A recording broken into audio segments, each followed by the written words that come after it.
I'm on a very simple mission. I want to make a new kind of watch, something with a different display. And in today's episode, I actually make something with a different complication, and the result looked pretty cool. It was the first prototype, but I think the result is awesome. Starting off, I'm going to use some carbon fiber. This will be the base of the project, and I'll give more details about how this is going to be done later on in the video. But the idea was to have discs instead of hands on a watch, which would then tell the time like a digital watch instead of an analog watch.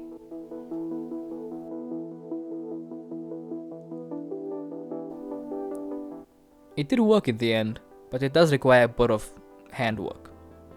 Either way, we start off with a basic movement. I was going to use a automatic movement for this watch, but it turned out being a bit too thick.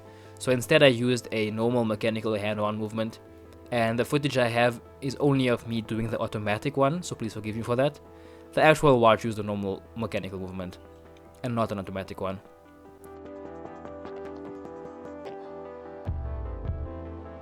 Either way, I assembled this movement, and if you do like this type of content where I go into detail about the movement, let me know in the comments down below, so I can make some more of it.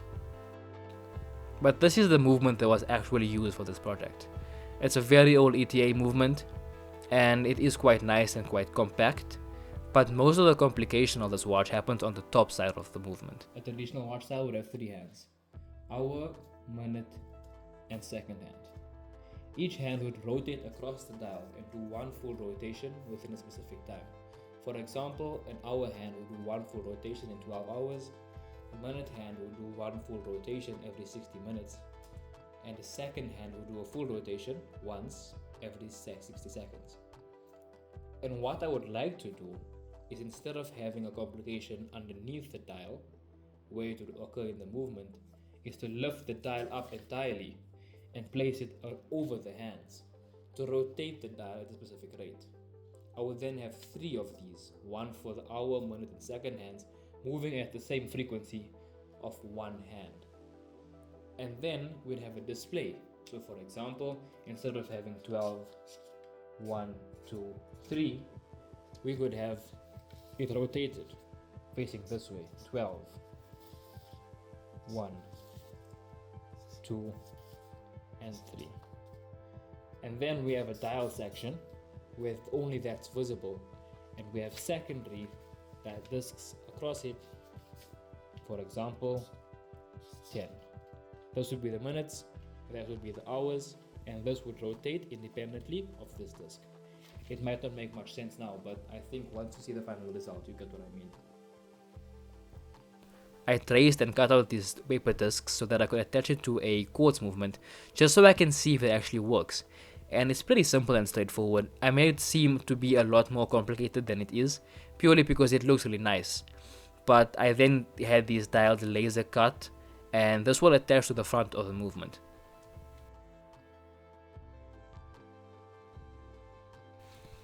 This mold is designed to be a compression mold, and once compressed together, it will form the shape that I want, because inside there's a cavity of the shape that I want.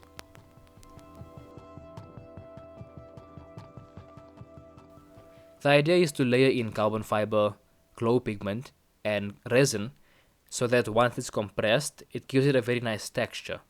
It's also extremely lightweight, and there's a couple good reasons to be using this, but this is pretty much for aesthetics. If you do like this topic, check out Easy Composites on YouTube. They have some of the best tutorials on composites and carbon fiber making that I've ever seen, and I've learned so much from them, so the link is going to be down below. This watch is a prototype, and the idea behind this is to see if this complication actually works. I wouldn't call this a complication because it isn't that complicated and it's pretty straightforward, but it's a way to start thinking differently about ways to display the time. It also allows me to start using these complications in other projects, and I've already started on the next project, and it's looking amazing so far. Honestly, one of the most different watches I've made. With 2 movements and a different time zone, it's gonna be awesome, so make sure you subscribe for that video when it drops, because that one's almost done as well. I wasn't quite happy with the way the first one turned out, so I ended up doing this again, and then I ground out space for the crown as well as space inside for this ring. So this ring comes from an old watch, and I ground out the lug so that I could use the threads and use a normal case back. Because this is a prototype, I don't really worry about having it done properly. I can just use a normal case back and not something custom made. It's easier and cheaper, and it's just a lot quicker as well. So using that, I can glue this in place and then use those threads to put on a normal case back. That being said though, I am very far from a professional watchmaker. In fact, I wouldn't even consider myself a watchmaker. I like making watches and I make watches, but I wouldn't say I'm close to that. The main thing is that if you want to do something, you should do it.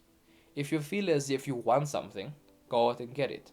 I always wanted a hyperwatch looking unique watch, but I thought to myself, would I be good at it? Would it be something worthwhile? And then eventually I just said, just do it and see what happens. The best that can happen is that you get what you want, and the worst that can happen is you learn from it. So in either way, I think I learned from this, and there's a lot to improve. In a previous video, I actually plated one of my carbon fiber rings. It had a bit of gold covering the carbon, and it looked really nice, so I wanted to replicate that with silver on this watch. The thing is though, it's really nice and looks kind of nice, but once I had the clear coat covering the carbon, I didn't really like the way it looked, so I ended up doing it again from scratch. But if you think I should have stuck with this, just let me know, because I could definitely relook at this and try and do something different in a future video.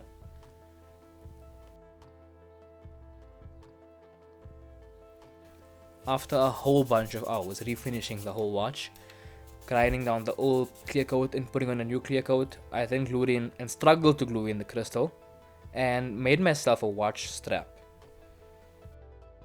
I'm making myself a watch strap. I don't make watch straps, I'm not a leather worker, and I don't even have the tools for it, but I wanted one, and it was late at night and I had to get this video out, so I said screw it, just try and make one. It turned out half decent, but if I would do this again, I would actually get the tools and do it properly. I used some tannic acid solution to get this to look really nice and black to match the rest of the watch's aesthetic. After casing up the watch, polishing here and there and tying loose ends, I think it turned out pretty nice.